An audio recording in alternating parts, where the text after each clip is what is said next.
Karimnagar parliament ఎన్నికలు T20 match లాగా ఉన్నాయని కాంగ్రెస్ అభ్యర్థి వెలిచాల రాజేందర్ రావు అన్నారు. బండి సంజయ్ ఎన్ని డ్రామాలు ఆడినా విజయం కాంగ్రెస్ పార్టీదేనని ధీమా వ్యక్తం చేశారు.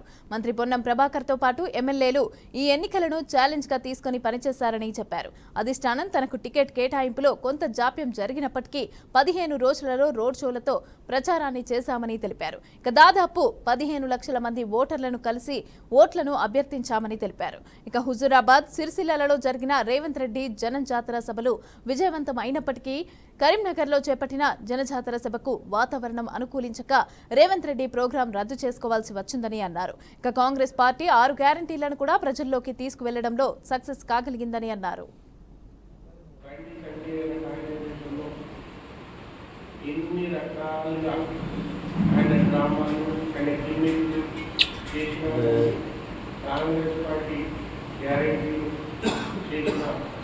వాటి మీద ప్రజలకు ఉన్న నమ్మకంతో మేము మా క్యాంపెయిన్ ఉచితంగా ప్రజలకు తీసుకెళ్ళి ప్రతి ఒక్క ప్రజలు వర్చువల్లీ ఈ 15 రోజుల్లో 18 లక్షల ఓటర్ సంఖ్యలో దరిదాపులో మేము ఎదుగులో 15 లక్షల ఓటర్లను డైరెక్ట్గా కలవడం జరిగింది సభల ద్వారా.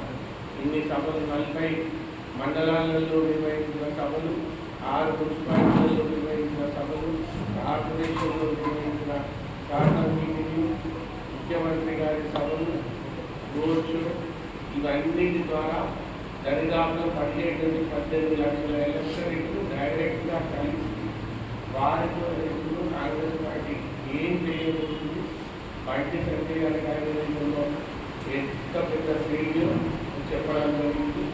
ప్రజలు ఎక్కడ కూడా ఎదుర్కొ మాకు చిన్న రకమైన నిరాకరణ కానీ గ్యారెంటీ అందరినీ కానీ ఎక్కడ కూడా మాకు చెప్పలేదు.